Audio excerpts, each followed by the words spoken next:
I always thought of myself as I want to bang bigger and badder than the generation before me.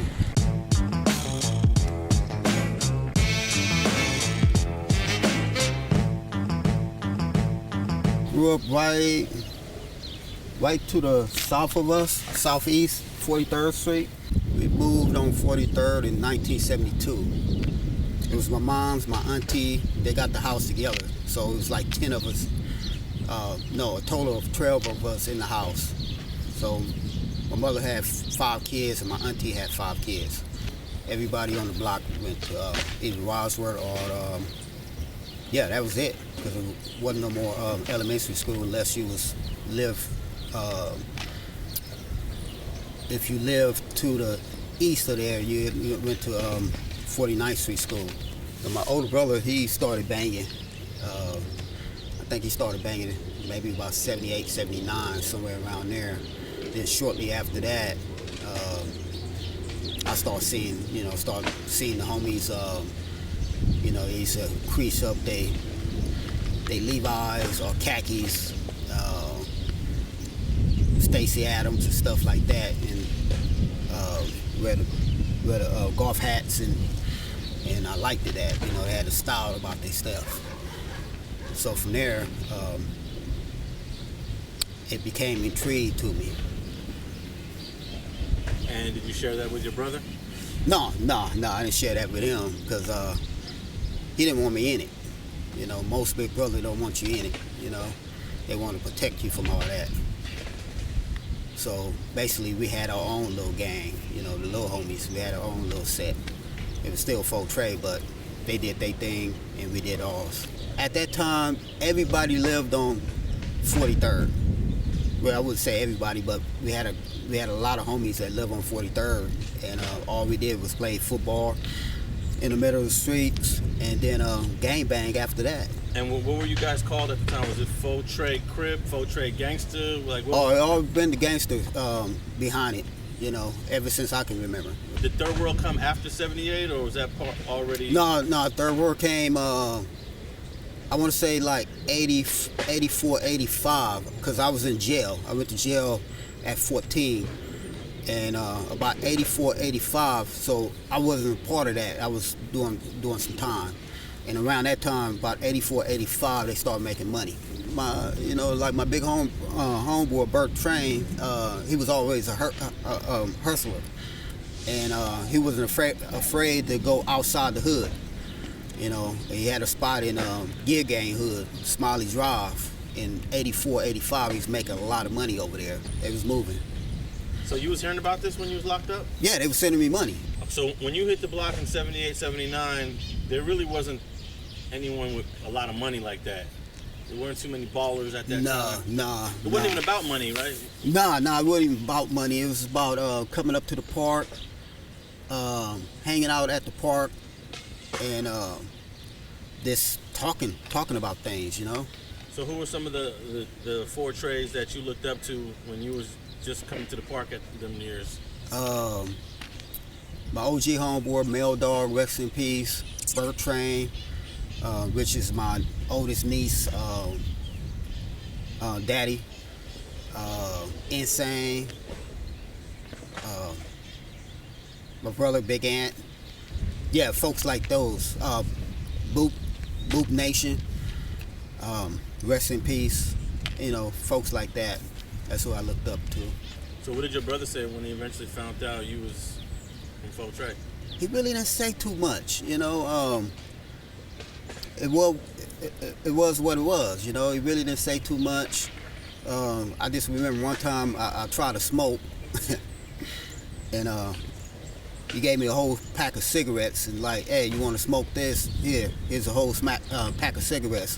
So ever since then, I didn't want to smoke cigarettes no more. My auntie and my mom's, they got into a big argument, so my auntie moved out a couple years after that, maybe about 5 years after that. So when we started banging, my auntie was already out the house. She had her own little house. But my mom, she never said anything about, because she was always working. She was a single parent. So she always kept a job, and I guess he was too busy to even discuss what was going on. And she was real tough. I can't even remember my mom's giving me a hug, you know, back then. It is what it is, you know. But we knew she loved us, you know. She was working hard. Did she ever say, "I love you"? I can't remember. I can't remember that, you know. Like my wife nowadays, you know, she always give my boys hugs and stuff like that, and it was like kind of odd to me, you know. You leave Wadsworth, right? Yeah. 12 years old. Yep. And then you go to Carver. I go to Carver. What's Carver like? Oh man, Carver was like, one side was Four Trays, a lot of Four Trays, and then you had Avalon's Four Trays, and then you had some Broadways there, and you had some villains, Bloodstone villains, and some outlaws, 30 Power Rules, and wasn't too many Pueblos there. They had their own little school. So it was wild. So every day at the back gate you had some folks fighting. Back in '81, my homeboy, rest in peace, he did a drive-by and he shot like a gang of villains, and that's when the gunplay came in. Actually before that, but that's when the gunplay became a major part. This happened right down the street, right on Central and Vernon, right in front of the Jack in the Box. Back then we was fighting Broadways, Fadu's Broadways, but it was this head-up fight. You know, they'd come to Gilbert Lindsay Park, get a head-up fight, and then we'll go back to South Park. You know, not myself, but because I was too young then. But I used to see the big homies. They used to fight back and forth, and it wasn't a lot of gunplay between us and the Broadways. Some of the Broadways was originally Four Trays. A lot of people don't know that, but so it split off, and then one day, I believe it was up in Gilbert Lindsay Park, a Four Tray killed the Broadway, and then it was on since then. So that beef been around since '79, somewhere around there, '79, early '80s. A lot of Broadways used to kick it in South Park, even though that's Four Tray hood. Well, that's funny. We used to always say, like in the summertime, you know, a lot of Avalon's gonna get mad at me, but I'm gonna speak the truth. It seemed like the Broadways used to kick the Avalon off out they park, and they'd migrate in the summertime. I don't know if it's still like that over there, or maybe they was kicking it, but that's where my big homies used to go down there and fight them. We talking about late '70s, early '80s.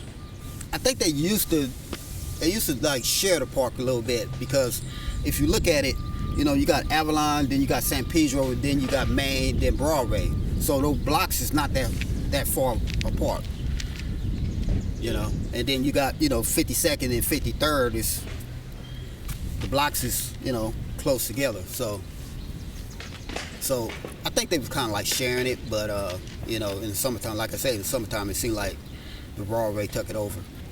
Back at Carver, do you get to finish out Carver? Nah, I got kicked out of Carver. From Carver, I went to Bethune. Yeah, I went to Bethune. Ended up getting kicked out, and Mom was like, nah. She sent me to Altadena. So I was hanging out with the Altadena block Crips. Tiny Man and Snake and all those guys over there. Altadena and Monk from Altadena block. And what year was that? That was 82. We used to break in houses. We used to break in houses in Altadena. And so that's how I was getting my money, breaking in houses and stuff like that. And then I remember one time I broke in the house in back of my auntie house, and she told me, she was like, the dude came to the house, like, yeah, I'm missing, because I was playing with a calculator or something. And she was like, where you get that calculator? I was like, oh, you know, one of my friends. And then the dude came to the house, like, yeah, I'm missing this, I'm missing that. But my auntie didn't snitch on me though. She was like, she's like, boy, you can't be doing that, you know. But, and then finally my auntie, she kicked me back out to LA, and that's when I caught my case. I ain't gonna say too much about it because I ain't proud of it, but it happens, you know. Ran across one of the enemies and, you know, I had to do what I had to do, you know, but I'm not gonna get into too much about the details of it, but those that could read between the lines, I ended up doing 7 years, from 14 to 21. And how old were you when this happened? 14. Okay. I think we know what you did then. 14, you did 7. Yeah. Got out when you was 21. 21. Yeah. 21. So you went. I still had riot parole until I was 25. If someone was to do this today, they're getting way more time than you got. Oh yeah, they probably through with money, you know. Probably through with money because the system is set up to make money off of you, you know. Back then, I think the juvenile, I think they was charging them like 40,000 each head, and adult was only 20,000. That was 83, so it's been a while, you know. It's like what, 30-something years, you know, since the court case. I can remember it went kind of quickly. You know, it was kind of like dead bang. They had me, you know, because I had a couple dudes that rolled over on me. So it was kind of like dead bang, you know. And they said, "Hey, we got this evidence on you. We send you to California Youth Authority." I got in, went to started at SRCC, which is in Norwalk, and they determined where they're gonna place you at. So they decided, okay, we're gonna send him to Fred C. Nellis, which is in Whittier, California. So I go to Whittier, California, and I go on the baby compound. That was for people 14 to 17, Jackson Cottage, and it was wild. It was wild, you know. You had a lot of young guys over there who want to prove themselves, and they was doing big time also. So who were some of the people the notables that you ran across in YA? Bull Capone from Four Tray. He was my big homie, you know. That's when we didn't have beef with Four Tray then, and to this day, I still don't have beef with him. Like I said, I never was a Crip killer. You had Q-Bone from Broadway, Lil PJ from 60, Lil Shady from 74 Hoover, dude named Crazy from Tray 57. You know, you probably heard that name, Dillinger, and one of Sugar Free. I was locked down with those cats. I got kicked out of Nellis, and they sent me to YTS. And I think I was like 16, 17. And everybody in TS is like big dudes, you know, on that iron, you know. At those days, they still had iron on the yard, you know, so everybody was lifting. So I goes in the gym, and you know, I got Four Tray on my hand, you know, and Q-Bone seen it. He's like, hey, little homie, you from Four Tray? I said, yeah, I'm from Four Tray. So he asked me who I knew and who I was related to, and I told him Big Ant. So he's like, oh, okay, and he told me my homies that was there at the time. I think my OG homeboy, Ghost Town was there, Top Cat, and I think OG Iceberg was up there at that point, you know. So he told me about who was there, and everything was cool. Everything was cool, but it was about 15 5 deuces in the gym that day. So I was like, man, they got me. But yeah, did nothing happen. And why do you think? Because you guys was going at it on the streets them years. I don't know. It's different when you go to jail. It's kind of different, you know. It wasn't at that point. It wasn't like a clique, you know. You have gangsters over here, Hoovers or whatever. It wasn't so much a clique. It was just, I don't know. I think it was a respect thing, and he was a little older than me, and he probably thought like, man, I can smash this little dude if I want to, you know, because at that time I didn't have no size. I was this little, so he probably thought, man, this little dude right here, you know, I can smash this dude. So that's probably what was his thought process right there. What was your mom going through in terms of like dealing with her son that's been gone for 7 years? Is she visiting? Is she writing? What's going on? You know what? It was kind of strange for me. I like visitation, but at the same time, I didn't like it. You know, I wanted to do my time, and I didn't want to worry about the outside life. You know, I had told my girlfriend, my longtime girlfriend, like, hey, you know, go ahead about your life. You know, so it was kind of strange. So I used to let my mother visit me every month or every 2 weeks. And then I got a tattoo. I remember in '86, I got a teardrop on my eyes. And I was still kind of nervous. Even though I was doing all this time, I was like, damn, what my mom's gonna think about me. Because when I got this tattoo on my eye, a teardrop, I don't know if you can see it, but I got a teardrop right there. I got that in '86. And me, Peanut from 111, and Lil Joker from Four Tray, we all got the teardrop the same day. The teardrop for me, what it meant is doing time. You know, you did more than a year. So you had to do more than a year to get that teardrop. So all the stuff you hear about teardrop, and you know, he got the teardrop because he killed somebody and all this stuff. No, to us back then it was a sign of doing time, and we was crying, you know, letting that permanent tear. Now, what do you think of people that get the teardrop tattoo as a fad?